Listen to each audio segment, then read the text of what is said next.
Now if we go and look at our Contact Us page, currently it's blank. So if I go to where it says Enable Visual Builder, and then we'll build from scratch, and just take the default here. If I come down here, I can select Contact Form, and what that does, it puts a default contact form in there with the name, email address, and message. If we want to, we can go and customize this later on, but in most cases that's really all you need. The secret with contact forms is don't make them too long because people cannot be bothered filling them in. So if you want people to respond, keep them as simple as possible. So in this case, we'll just go for name, email, message, that's it. If I wanted new fields, I could click here and add all sorts of complicated things, but we won't do that at the moment. If you come down here, there's various other things you can do. And the first obvious one is email. You want it so when they click, if I just move this to one side, when they click on the submit button, you want it to be emailed somewhere. So what you can do is click on the down arrow here and simply type in your email address. So in this case, I'll type in info@Cheltenham Tutorials. If we scroll down, there are other various bits and pieces you can go and customize if you want to.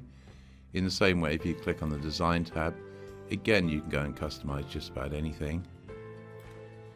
You know, the sizing, spacing, borders, all the rest of it. But in this case, we'll just simply click here, and there's our basic form. Now, at the moment, it doesn't actually say, well, please contact us or anything. Maybe we should have done that first. So what we'll do now is click here. We'll go and create another row, and we'll scroll down to where it says text, and I'll get rid of the default text there. So I'll just type in something like, please contact us. And what I'll do is I'll click on the design tab, click here, and what I'll do is I'll just make this stand out a little bit more. So I'll go for maybe a different font and maybe a heavier font. So I'll go for bold. And if I scroll down, I can change the text size, which I'll do from here. So I'll do something like that to make it fairly stand out. So I'll just drag this along so it kind of stands out a bit better.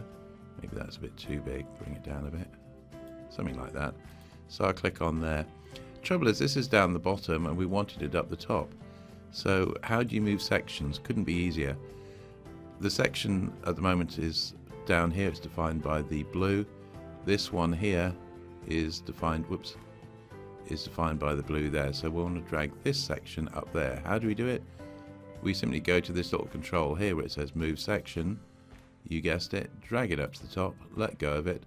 So that's now at the top, and then we've got the form underneath. So if I just go here and save the changes, then if I exit the Visual Builder so we can see the page as a visitor would see it, it says please contact us, and then you can type in the name and the address and the message.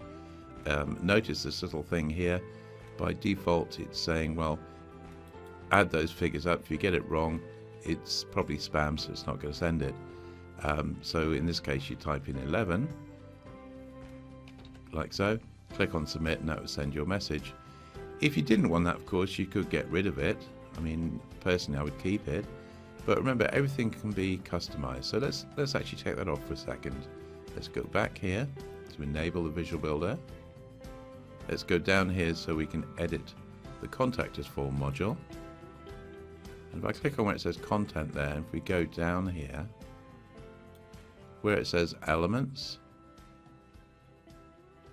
just here you can have whether you want capture displayed or not. So by default that's actually on, so you see this. If for any reason you didn't want that, you just do that. So we'll leave it on in this case. It's going to dramatically decrease the amount of spam you get. So as you've seen, you can always customize things while you're making them, or after the event, so you can go back and in this case decide whether or not to display this. So I go here and I'll save my changes. And that's your basic Contact Us form.